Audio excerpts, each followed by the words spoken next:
So at this point, we all know about Star Citizen, right? We've all heard the stories, the memes, the jokes, because they kind of write themselves. Well, to give you a little background on what is so hilariously happening right now.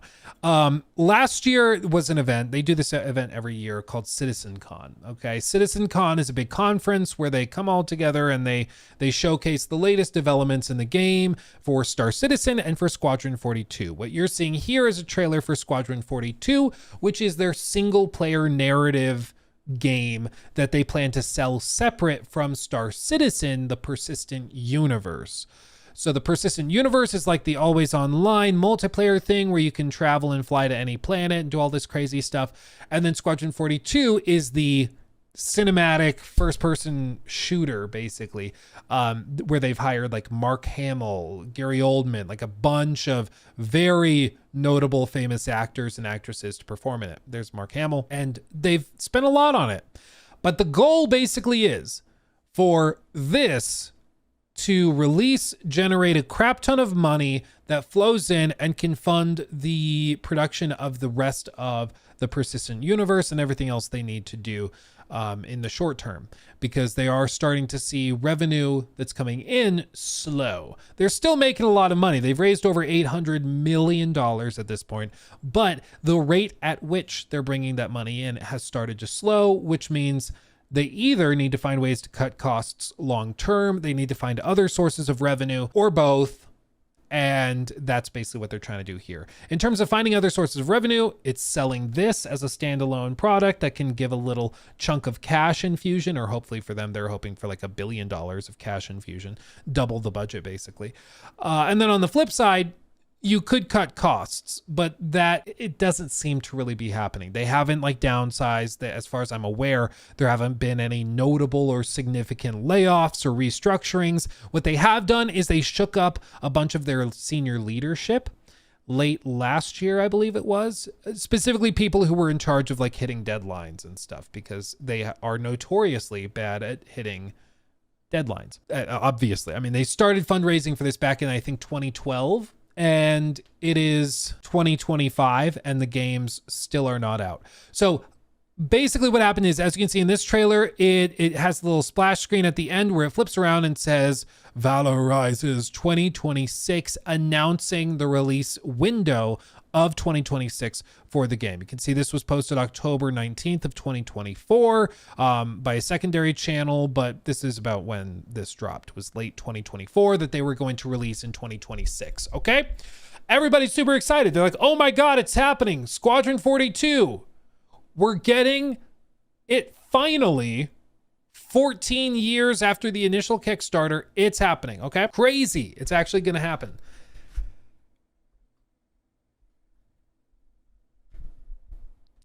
Do you think it really is?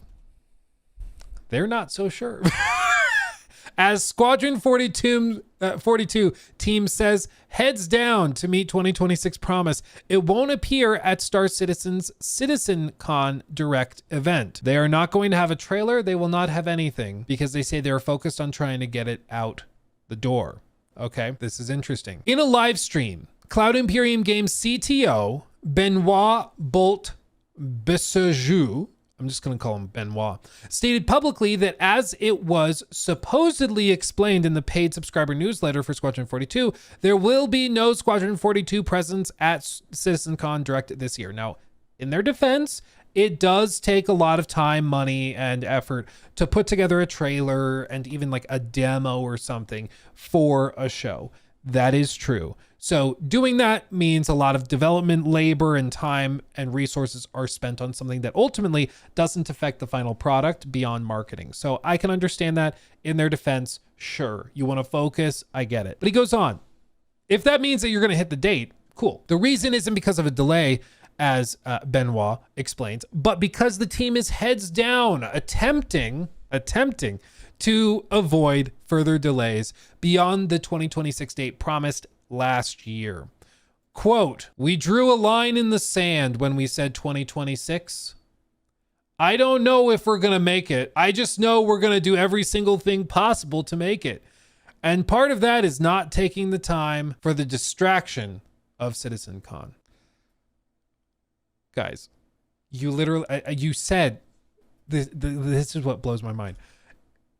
It's in the same sentence. We drew a line in the sand when we said 2026. I don't know if we're going to make it. I thought it was a line in the sand. That is like a very common saying of like, this is it. It is the ultimatum, this or that, black or white. You're hitting it or not. Like, you are doing it. Like, this literally isn't how words work, but okay. Well, you can just wipe the line out. It literally is like, okay, guys, this is it. This is the line. Actually, this is the line. Do not cross it. Just 1 second. This is the real line. I'm super serious this time. That's what they've been doing for like 14 years. 14 years. And yet the audience, like, a lot of them are frustrated by it, sure. But I just don't know. Maybe I don't know what to expect. Like, I would expect for the community, if they don't hit 2026, I would hope that they would be like, this is like actually insane. And them to like start calling for resignations. Who was in charge of hitting that date and said they could hit it? Who drew the line in the sand? That person's out. Fire that person. Get rid of them. Get rid of them. Because clearly they lied to the community. They drew the line in the sand. They didn't hit it. And they lied all the way along as to whether they were ready for it or not. Like, surely somebody should be held accountable. And they've done some like restructuring a little bit here and there, as we've said. But clearly not enough because they still can't hit deadlines, dude. It's crazy. It's crazy. And listen, I like a lot of what Star Citizen has to offer. I think it's a very I think it's a very impressive package, technologically speaking. If you haven't ever seen the Star Engine demo, this whole thing was basically one gigantic middle finger to Starfield. It was premiered November 22nd of 2023. And basically the entire point of this demo is to show what their engine can do, where they can go from like planet surface, showcasing like a farm and all this. Okay, that's cool. That's cool. And then they're going to start fast forwarding. I'll go a little bit faster. And they're going to show you how quickly they can stream data in and out across a planet's surface. And then they're going to pull out of the atmosphere. This is all running in real time, an actual build that's playable. The camera pulls out and transitions into space. And then they're going to seamlessly transition to another planet or space station, or I forget where they go, through like a little wormhole thing. And then they're going to arrive there and stream all that data in, navigating the 3D space of the solar system. As you can see here, like, this is ridiculously impressive tech. It is, but it's taken 14 years and $800 million to get there. And at the same time, just because the tech is really impressive does not necessarily mean that it's going to be like a fun game. In terms of what they have in the persistent universe right now, it is compelling. There is a lot of really impressive stuff in there. There is fun to be had when it works, because it's pretty busted pretty regularly. But they do have like some very impressive stuff. People who call it just like an outright scam, or they say that it's fake, or vaporware is another term thrown around with it a lot. I don't think those things are fair, because there is something very impressive here. They have been building stuff. Should they have more done at this point? I think so. Should they be done with most of this by this point? Yes. All of that can be true, but it's not like they've just taken the money and run, I don't think it's quite on that level. But this is impressive. This is very impressive. And ultimately their goal is to get to the point where they can release Squadron 42, get that big chunk of change, and kind of funnel a lot of those players into this universe and this whole thing where there's also a lot of money to be found. Funnily enough, it's a very similar thing to what I think Ubisoft is doing with Skull and Bones and the Black Flag remake, because there's been a lot of like reporting and stuff on how they're doing the Black Flag remake, and they are going to then probably be trying to funnel people from the Black Flag remake into Skull and Bones, which is just Black Flag, but online, where there's more monetization possibilities, let's just say. So it's going to be very, very interesting to see how they they navigate it, because this is all of these projects are about like funneling players from one spot into another spot, and get them from this spot where they only paid $60-$70 for it, and then funnel them into this other spot where we can sell them $500 ships or $100 ships, and then all these cosmetics and blades for your ships that make it work way better, and all of that. My stance with Star Citizen, though, for the last couple of years has just been very clearly, they obviously need to break into the mainstream. They need people like you to get in and like start spending money. Like, that's the key.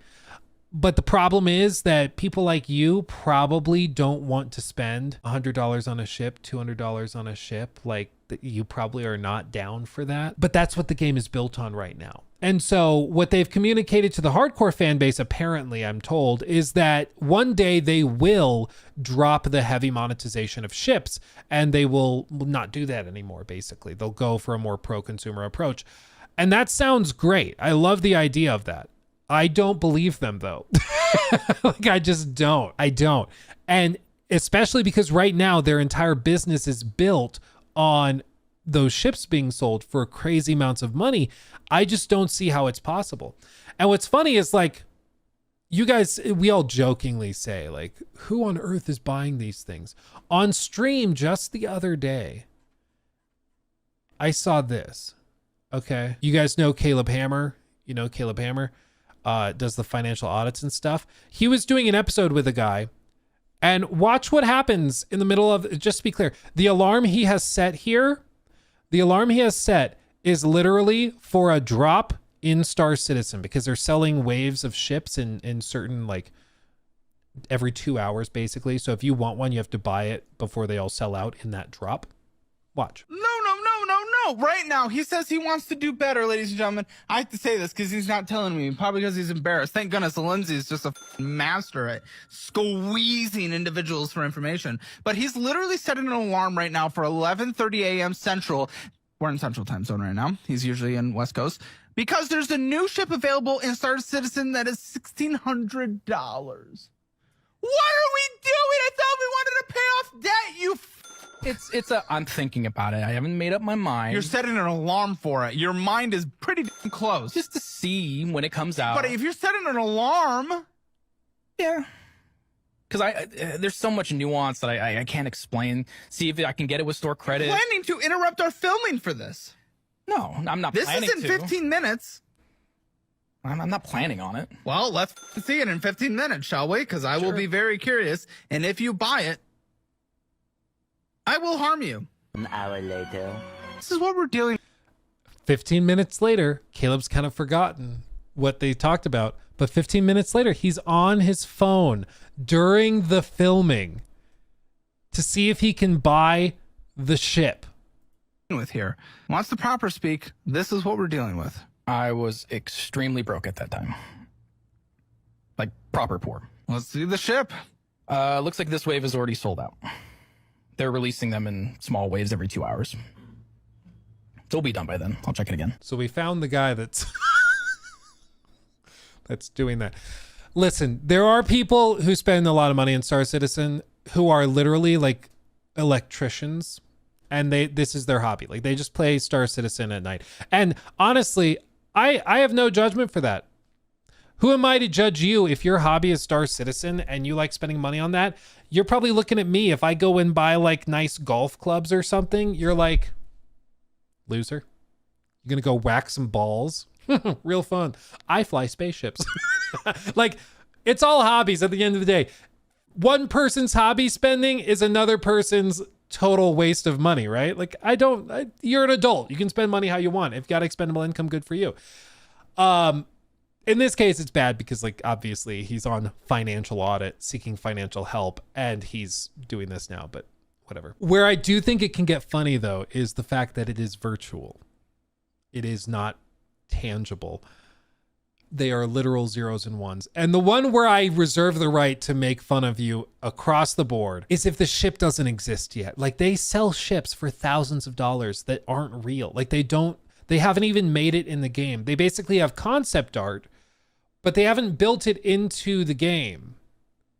And so they get you to buy the promise of a virtual ship that one day you will probably be able to fly in the game. So you're like pre-ordering something that doesn't exist yet. I don't understand that, and I will make fun of you for that. But, you know, that's just me. That's just me. I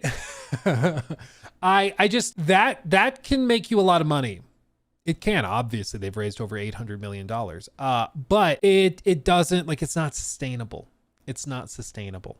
And for them, what they're hoping for is to get more growth by bringing new players in, which will happen. New players will come in, especially after Squadron 42, if it ever launches. But I think that those players, if they're coming from the more mainstream wing of the industry, they're going to come in and see the pricing on some of this stuff, and they're going to immediately get turned off. Like, if you think that right now the drama around these ships and the monetization is bad, just wait until this goes like mainstream. Because a lot of the mainstream guys, like Asmongold or Penguin Z0, like Charlie, like they're aware of Star Citizen. They've talked about Star Citizen before, but it's not like centerpiece of conversation because it's not really in the mainstream. It's sort of off in its own thing. And so I think once this breaks into the mainstream with Squadron 42, a lot of that will get stirred up again, and they're going to have some answers for it. And I don't think they have any good ones because, again, they say they want to change it. They say they will change it, that they're not going to go really toxic monetization forever. But they've shown no signs of slowing down. If anything, they're picking up speed, and that's not great. Are the ships pay to win?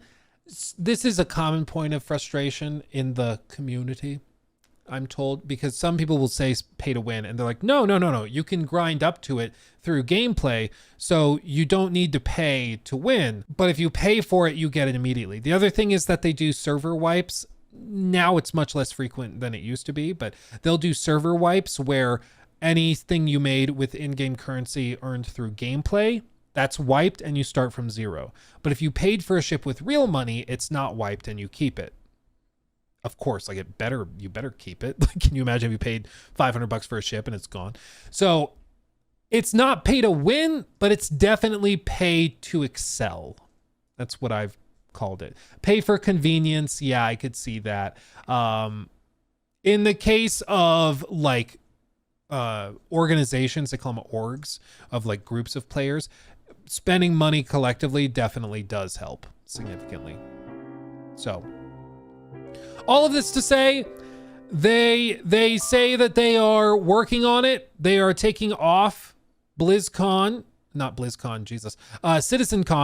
and that they are not going to attend it. The team working on Squadron 42 specifically, they're not doing anything for it because they are all hands on deck, focusing on finishing Squadron 42 to get it out next year. But even now, he's saying, I don't know if we're going to make it, which based on their track record makes me think that this is still another 2 years away after this. And part of it is like, as long as there is the cash cow behind you that lets you get away with delaying indefinitely and just doing that, you get feature creep. You never lock anything down because things are constantly changing, and you know that somebody will always be there to bail you out financially. When you run out of money, the parent company that's selling the ships is going to, be able to fund you moving forward. And that can work if what you end up launching is like one of the biggest games of all time. I'm not so sure if this will be. And there's even stories of like phenomenally successful games like BioShock Infinite. BioShock Infinite was very successful, game of the year contender or winner, I forget. Still praised heavily nowadays. Phenomenally great game.